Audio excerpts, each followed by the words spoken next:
Hi hello friends, బీరకాయ పచ్చెనపప్పు కర్రీకి కావాల్సిన పదార్థాలు: బీరకాయ, 2 ఎర్రగడ్డలు, 3 పచ్చిమిరపకాయ, 3 టమాటో, నానబెట్టుకున్న పచ్చెనపప్పు, అల్లం పేస్ట్, కరివేపాకు.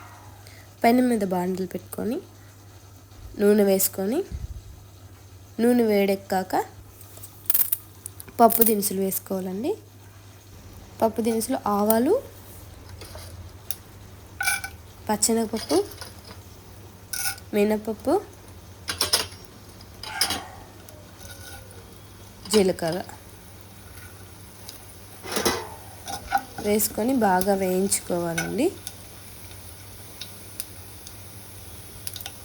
ఇవి వేగాక కరివేపాకు, పచ్చిమిరపకాయలు వేసుకోవాలండి.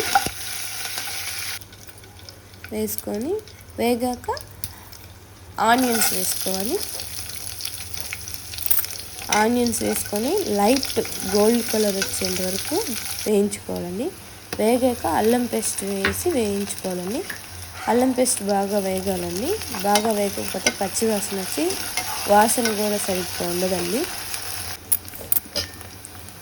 ఆ అల్లం పేస్ట్ వేగాక మనం పసుపు, ఉప్పు వేసుకోవాలండి. ఉప్పు తగినంత వేసుకోవాలి. ఉప్పు వేసుకొని బాగా వేయించుకోవాలండి. ఇవి వేగాక టమాటో వేసుకోవాలండి. టమాటో కొంచెం మెత్తపడేంత వరకు వేయించుకుంటే చాలండి. ఆ టమాటో వేగాక కారం వేసుకోవాలండి. కారం మీరు తగినంత వేసుకోండి. నేను 2 టేబుల్ స్పూన్ వేస్తున్నాను. కొంచెం కారం తక్కువ తినేవాళ్ళు తక్కువ వేసుకోవచ్చు. కారం వేసుకొని బాగా మిక్స్ చేసుకోవాలండి.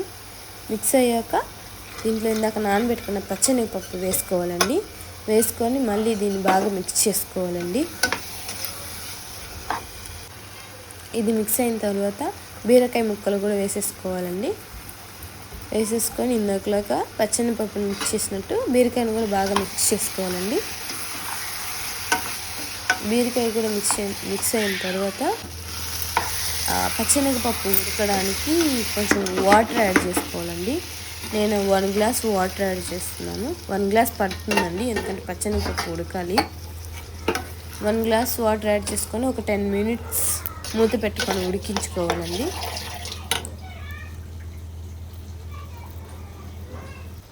ఉడికించిన తర్వాత కర్రీ ఇలా ఉంటుందండి. ఇలా కర్రీ ఉంటే ఉడికిపోయినట్టే అండి. మీరు కూడా ట్రై చేయండి, బాగుంటే తినండి. Please like, share, subscribe.